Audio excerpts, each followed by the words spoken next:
Hey there, today I'll be explaining Newton's 3 laws of motion using the game Don't Starve, in particular the Shipwrecked DLC.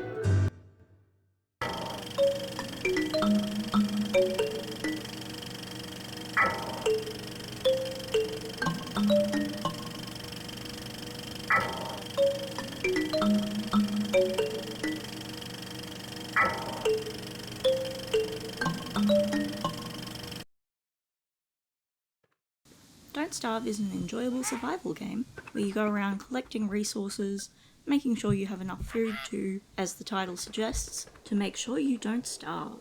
But in today's video I'm actually going to use examples from the gameplay to talk about physics.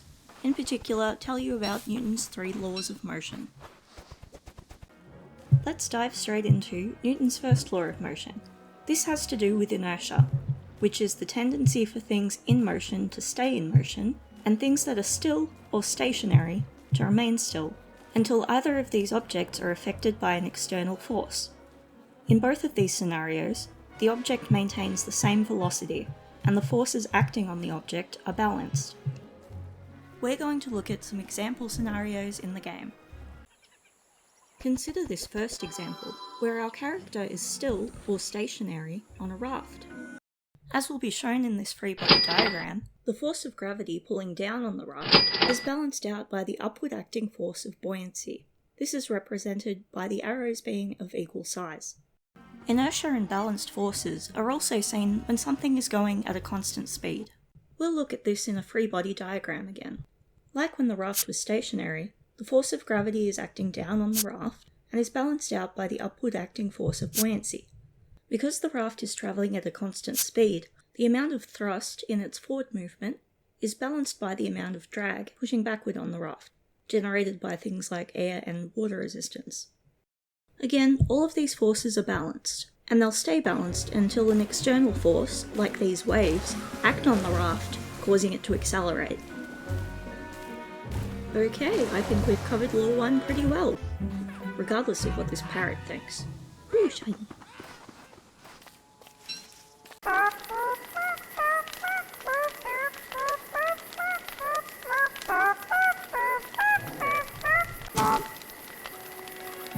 And now on to our second law.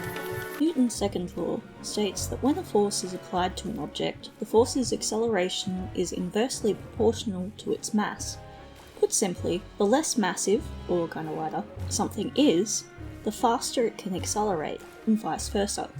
It can also be expressed as this formula: force is equal to the mass multiplied by acceleration.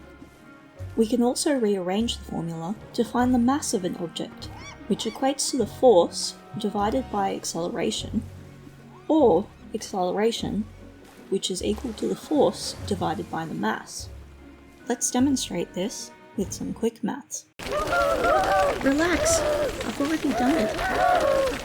I decided to use the rearranged equation to try and calculate the mass of 2 of the rafts that you can access early game, so I'd need to divide the force by acceleration. I also had to make some hopefully realistic guesses about what our values could be.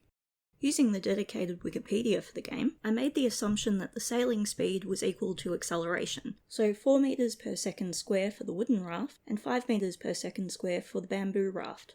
I had absolutely no idea how much force it takes to move a raft, but since you can find almost anything on the internet now, I found this website by people who seem to know what they're talking about, and their suggested value for force was 150 newtons.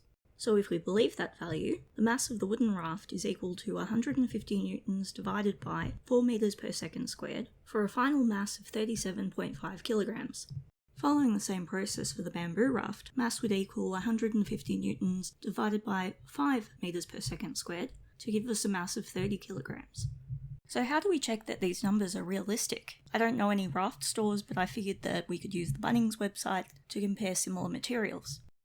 We would probably want to widen this bamboo panel by about half again for it to be functional as a raft, and if we examine the dimensions and take those alterations into account, normally the panel would be about 18 kilograms, and if we were to extend it, it seems plausible that it would end up weighing around 30 kilograms, maybe just under. Determining what could be considered a realistic mass for the wooden raft presented a little bit more of a challenge. but eventually I reasoned that maybe it would be kind of similar to the mass of a wooden outdoor table that's not going to be made out of that nice hardwood, but something that you wouldn't mind keeping outside. None of the outdoor tables terribly stood out to me as being raft-like, so I decided to just look at some of the averages. By scrolling down and finding the weight of most of the tables, while also ignoring the really cheap flimsy ones that were less than 10 kilograms, no way that would be seaworthy, you can see most of the tables actually weighed between 30 and 40 kilograms, and the calculated mass of our wooden raft was 37.5 kilograms and falls into that range. Amazing, the equation seems to work.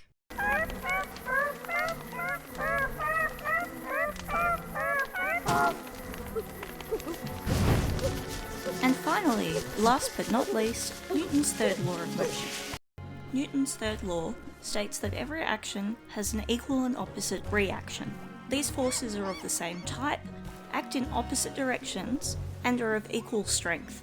Objects acting on each other are called an action-reaction pair, and examples of these are all around us. An example within this version of Don't Starve is our character paddling along, allowing their raft to move. Our action-reaction pair involves the force of the paddle on the water and the equal but opposite force, that is the water pushing back on the paddle. Various action-reaction pairs are formed anytime our character strikes something with a tool or a weapon. The tool or weapon and the object being struck exert a force of the same type and equal strength but in opposite directions every time. Chippy-chopping things down, mining, or fighting enemies like snakes, jellyfish, and whatever this thing here is. They were all three of Newton's laws of motion, and while I didn't starve, I might have accidentally set a few things on fire. Ta-da!